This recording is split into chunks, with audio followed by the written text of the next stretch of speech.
You ask Tiger to solve. This deals with linear equations with one unknown. The final result is x equals -10/9. Let's solve it step by step. Group all x terms on the left side of the equation. Add 4x to both sides. Group like terms. Simplify the arithmetic. Group like terms.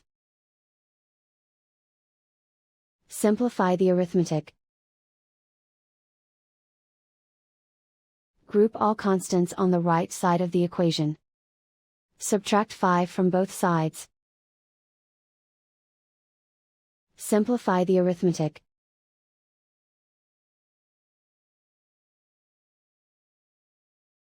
Isolate the x. Divide both sides by 9. Simplify the fraction.